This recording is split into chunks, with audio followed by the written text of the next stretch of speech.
Hey, I'm the Reverend Russell, and this is the hardestquestion.org.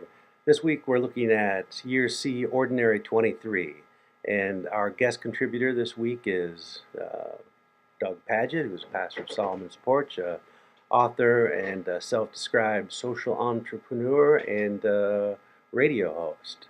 Um, well, where he looked at this week the Old Testament text, which was from Jeremiah 18:1 through 11, and the Gospel reading, which is from Luke 14:25 through 33.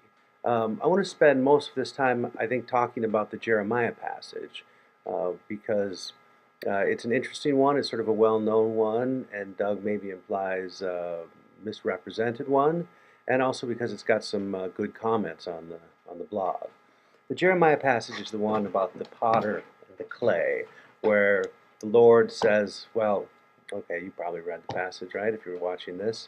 What I want to talk about is Doug's contention that the image of a God who is like a potter, who can throw a pot on the wheel, and then if he doesn't like it, he can reshape it and make it into a new pot. Or if he doesn't like it, he can destroy it. That God can, if your acts are good, and this is where the metaphor, I think, gets a little confused. He goes on to say, if your acts are good, meaning you're a good pot, I don't know, then he will choose to reshape you and remake you. But if you do evil, practice evil, and don't listen to God, then he will prepare destruction for you. So, but Doug doesn't point that contradiction out. What he says instead, I think, is that if God determines whether to remake us or to destroy us, isn't that a really petty and capricious God? I mean, what is the point of anything we do if it's not up to us? God can bring on disasters of all kinds, and or he can make allow he can allow social situations to arise that make people into horrible people, and we're out the whim of this petty and capricious God. He says, what is the point? And he ends with his hardest question: can I trust that God is reshaping me or doing what God thinks is best for me, or maybe is God just being that on a whim deciding to destroy me? I think that is a really hard. That is a really hard question, but now I want to turn to a hard question that was raised about this text, and I guess Doug's post, and maybe the hardest question website,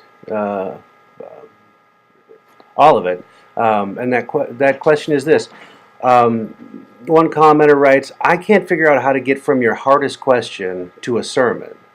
And it seems like maybe this blog is just asking hard questions or whatever happens to be on your mind, and shouldn't we read things in a larger context and maybe find some answers to these questions? And I think this is a great question. How do you get from this hardest question to a sermon? And is that the point of what we're doing here? I mean, this is a lectionary-based blog, and it is to really, our desire is to aid preachers in preaching the biblical text, but in a way that maybe the text is read differently than it is commonly read. That's why we're pushing the hardest question. So what? Hard? Because we really think that some benefit can come to the preaching pastor by asking these really pushing harder, pushing deeper.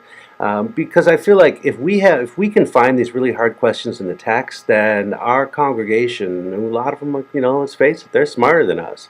They have these questions. So if we don't address them, that's going to be something that's hanging in their mind. They're going to leave that the sermon with the yeah, but in their mind. Yeah, that's good. I like what you said, Pastor, but what about this? So I think there's an integrity in asking the hardest question and preaching the hardest question. And I think that if we do just say what's on our mind and respond to the text without looking at a larger context or without looking at the history of interpretation from all sorts of different people, then maybe, yeah, that we aren't doing a disservice. We are doing it, I don't know, we're not maybe adding anything to the conversation. But I think most of our contributors, and I really try to look at a complete context and see what the question is inside of the context, not just of a particular book, but um, a context of a larger exegetical community and a history of interpretation. So I think you can preach the hardest text and the hardest question, and it is harder to find a way. I think it is a lot harder to find your way from a big, hard question of a text and find your way from that to a sermon. But I think it's worth it, and I think for me, I don't know, the thrill, the joy, the beauty, the good news, the gospel thrill comes out of finding a way to preach the hardest question and hearing the good news arise from that moment of pursuing the question as far as it goes. So I'm preaching on these texts this week, and I think I'm going to kind of go in the direction of this question that's arisen that Doug brought up, and then some other commenters on the blog brought up, this whole notion of determinism and free will, or can we be good? Can we decide what quality of clay we are? Can we be better clay? Can we make ourselves better clay? And how good is good enough? Or are we completely at the whim of our DNA and our environment and maybe the way that God has created us, and we don't really have a choice in it? I think it's obvious that certain people have predilections for, I don't know, addictions or different kinds of lifestyles based on the culture they were raised in. So it makes it harder for people to make decisions to be what, I don't know, good clay. But maybe I think I'll maybe preach about this in the context of the gospel reading, which is about counting the cost of discipleship, and where Jesus gives us examples of, what military leader would not first count the cost and see if his armies were big enough to defeat another army.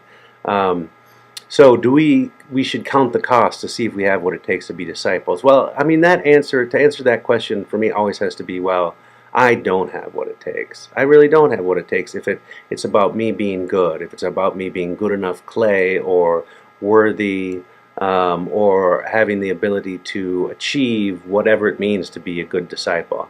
When I count the cost, I come up short every time. And so it's an interesting question to think about, where does Jesus the reconciler come in here? And how does that affect us when we come up short? That's kind of the direction I'm going to go with preaching. But how are you going to take this hard question and move it into a sermon? We'd really like to know. So add your comments to the blog and let us know what your hardest question is and how you're going to preach it.